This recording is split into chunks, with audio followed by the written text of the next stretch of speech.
Carol and I used to go to hospitals and we would pray for children, and in particularly rural hospitals where people don't get visited often. And one day we walked into a hospital and we went to the children's ward and we saw just a whole group of children, and then there were about 10 or 12 empty beds, and then there was a child all by her lonesome lying right at the end. I couldn't understand why it was like that. When I went there, I found that this child was lying in her own waste, and I think it must have been for days. It was just the most incredible thing to see.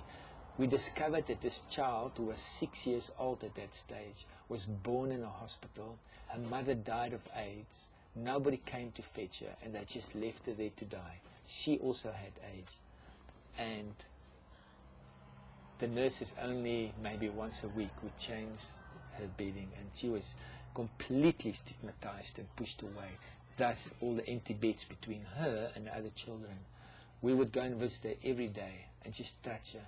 And it was just the most incredible thing to see how even a child that has been neglected completely for 6 years, how they responded to love. How I could see in her eye how she recognized us. Even after a few visits, it took a number of months before she even smiled at us, but just the way she recognized us. We got permission from the hospital to take her to our house one afternoon a week. And then we would put the big blanket under a tree and all our children, and she would sit there with them and they would just have fun. Of course, many of our Christian friends wouldn't come and visit us in that day because they were so scared that this child would bring death to them.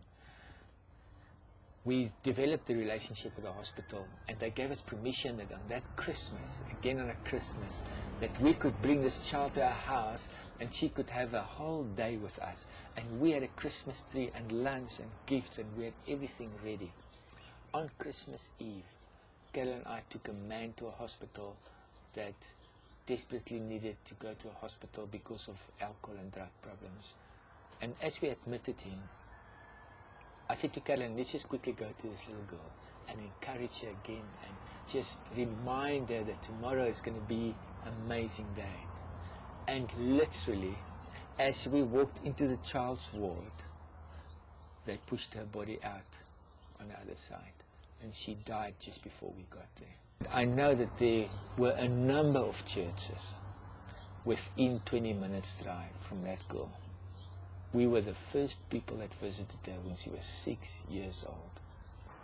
I became despaired, but yet there was something in me that started giving birth to a thought and a dream. And it was simply this: how beautiful, how precious and beautiful are the feet of them that bring the good news. Surely there must be people all over the world that don't stand for that, that don't agree with that. Surely there must be people all over the world that say, I will go and meet with those children.